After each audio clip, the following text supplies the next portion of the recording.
immediate association of me, a Palestinian, and my presence with a terrorist attack was for me a really blatant example of the normalization of anti-Palestinian racism.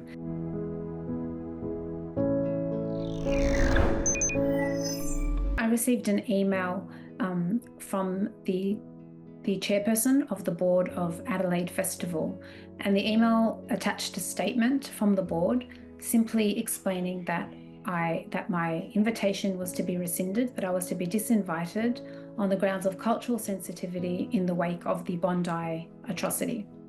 And for me, that was an immediate association of me, a Palestinian, and my presence with a terrorist attack. It was highly, highly inflammatory, defamatory, and outright and blatant and brazen act of anti-Palestinian racism. The statement about me was then published by the Adelaide Festival on their website and on their Instagram, and also sent by email to every single writer who had been invited to the Adelaide Writers' Week, informing them directly and explicitly that I, Randa Abdel Fattah, had been disinvited from the festival. And again, it was for me a really blatant example of the normalization of anti-Palestinian racism. The fact that they were so comfortable associating me and my presence as an emotional trigger for those in mourning over the Bondi atrocity, framing me as outside the national community, as somebody who was so offensive that my presence was going to be a provocation. For me, it was just an example of how the Bondi atrocity was being weaponized and instrumentalized to carry out anti-Palestinian racism and to censor and silence those of us who are standing up to defend the rights of Palestinians. We have seen since October 2023 the dystopian world in which we live in which feelings are privileged over facts, in which people's emotions are given more importance and significance than the decapitated bodies of our babies and women and children and men in Gaza.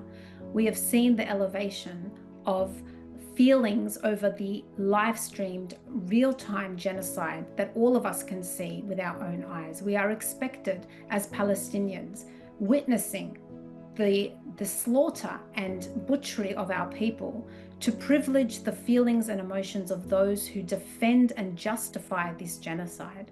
And what we have seen institutions do is to weaponize and leverage Western liberal values of democracy and free speech and diversity and inclusion and trauma-informed language that we see constantly in policies against Palestinians and against pro-Palestinian voices in order to privilege the feelings of those who defend this genocide and to silence those who are experiencing it. The wave of solidarity in response to the decision to disinvite me has been unprecedented. I believe it is a watershed moment.